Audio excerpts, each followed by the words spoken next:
Yeah, I'm pretty cool. Nah, this is just like my everyday stuff though, so I gotta put on my like real YouTube guy hat. Now I'm YouTube ready. No, obviously this is not what makes anybody cool. Shooting a bow does not make you cool or relevant or anything of the sort. But at the end of the day, what archery does provide for the individuals like you and I or somebody else is just peace of mind and joy. Something that I actually lost sight of the other day. So all that being said, something I really want to touch on as we're shooting today, and if any of that sounds interesting to you, then stay tuned. If not, click on the next video.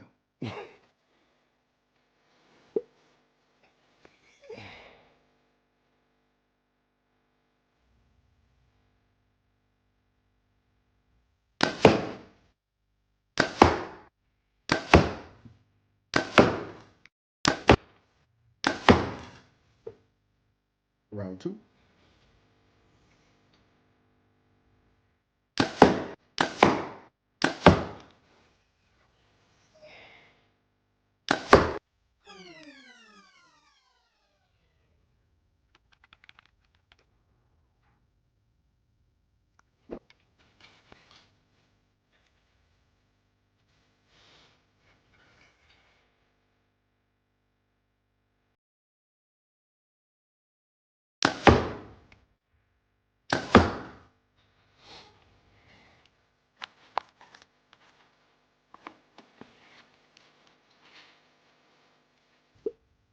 Round three.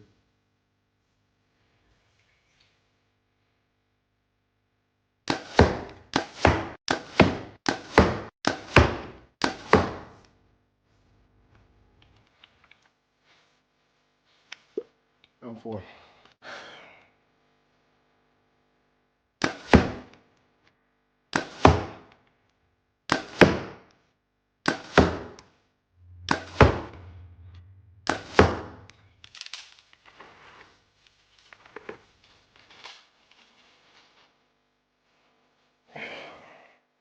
Round five.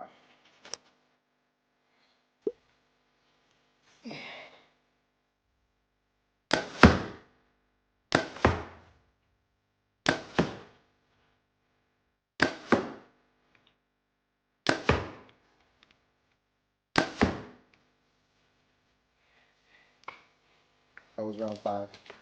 So this is the halfway point. I'm gonna roll this camera up actually, real quick. All right, so cool.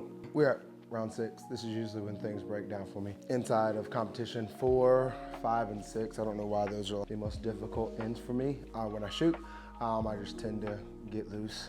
But obviously up to this point, I've actually already dropped a 9, which was wild. I just honestly was just thinking about other things other than shooting, and so I freaking sent one. And that's the curse and beauty of archery is you have to be in the moment when it's time to be in the moment. But with that being said, I thought this would be a good video idea just in regards to competition, the things that people don't really talk about. At least I've never heard anybody talk about these things, but I found them to be super important for myself. So first thing, whenever I did my first competition, I found it extremely uncomfortable every time that I drew because I felt like somebody was looking at my stomach. Now, with that being said, this shirt is kind of short, but I have a long undershirt. I have been tucking it in just in case the camera's catching my stomach.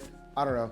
Just to me, whenever I feel the air hitting my stomach when I'm at full draw, it made me feel really, really uncomfortable and then made me self-conscious about myself rather than staying in my shot. And I know that might sound like super dumb or super petty, but honestly for me, that was a huge thing that I needed to fix. So the thing that I found was super, super important for me, at least, was my shoes. When I would train in these jokers, so these are really athletic kind of running shoes, really foamy, spongy heels. I found that it kind of made me feel like I was swaying sometimes, or at least it made me more aware of my sway. So in competition, I tend to wear flat shoes like boots. I tend to wear my hunting boots out there, but I have some other flat-soled shoes that I would feel totally comfortable with. But just something about having a solid foundation makes it really, really comfortable for me. So right now, those are two things that really stood out to me. I'm gonna keep on shooting because I am on my lunch break and I'm limited on time. So just thought I would drop drop a nugget. Hopefully it's worth it for somebody. Anyways, and round 6.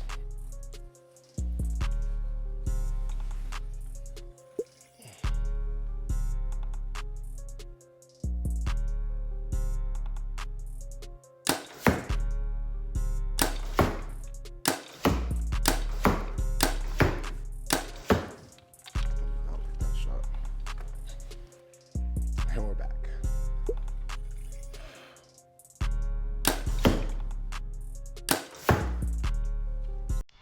Two over there. What am I doing?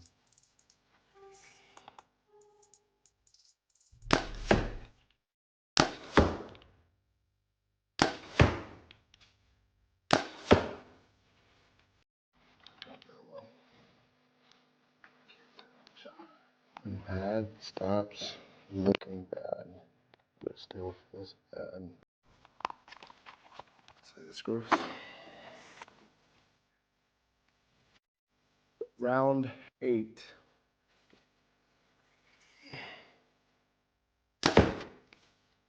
Left. Can't live over there.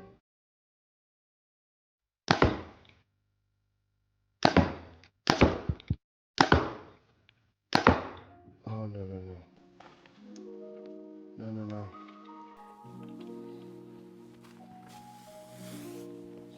So, as I was saying in regards to archery community and all those fun things, at the end of the day, I want to encourage those that have it, don't take it for granted. So something smacked me in the face the other day, so I was shooting at an archery range because I only have 17 yards in the house, which is what you're seeing me shoot. At this moment, or somewhere in between, and I was there shooting. And when you're in the world of YouTube, like when you're watching YouTube, there are times where you're like, man, this is freaking awesome. And then you get lost in this like place of just, like for me, it kind of wakes up that like, I used to joke around with my brother like that inner demon of like, man, I just gotta compete. I wanna compete, I wanna win. You start paying attention to kids' ages and you're like, oh, I'm 31. These guys are little boys compared to me. And not really, like they're 21, 25, the guys that are like at the top. But beyond that, I start feeling old, and then I get in my head, then I realize like me even being at an archery range, like it's not like anybody really cares that I'm practicing or shooting. Even in the conversation when I want to talk about how do you activate your trigger, and he's like, man, I fish and I have a 2-year-old.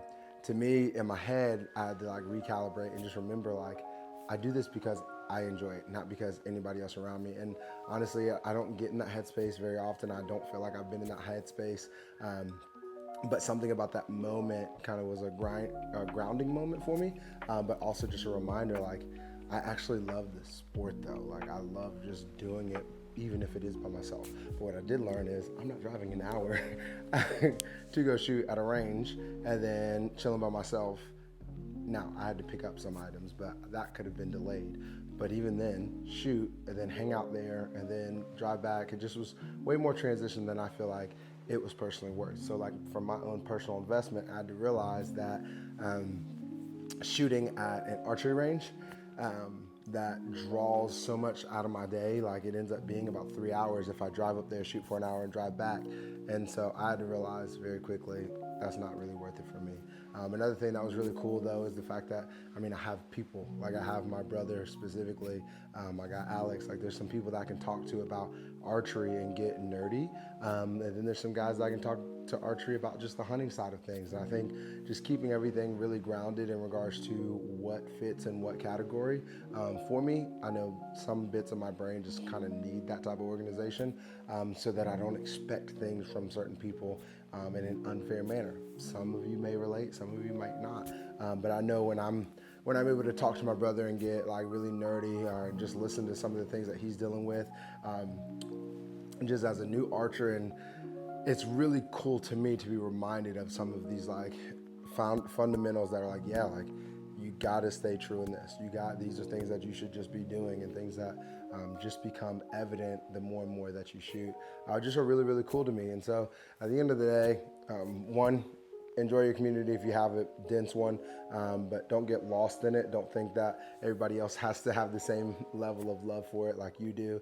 And number two, just enjoy archery, because at the end of the day, it's fun. Like, even if you're all by yourself, it can actually be fun. and then you get to chase perfection or just enjoy flinging arrows. Like whichever one floats the boat for you, then let it float your boat. But for me, I like trying to be perfect.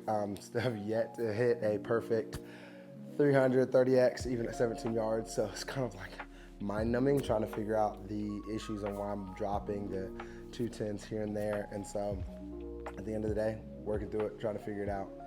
But hopefully enjoy the rest of this video, and we'll keep it pushing. So.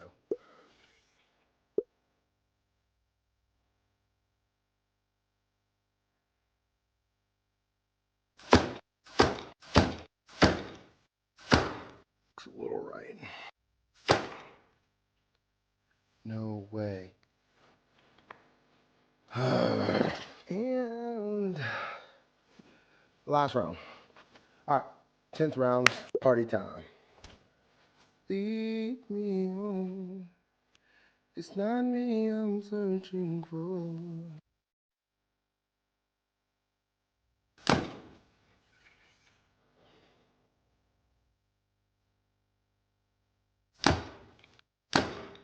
Oh my gosh. That was trash. Not the way to finish.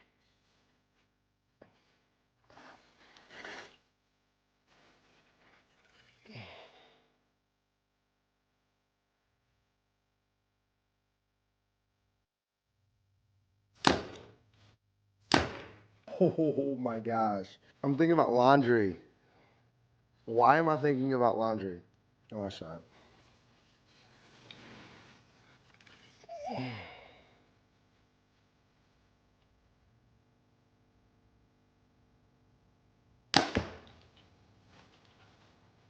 It's a terrible finish.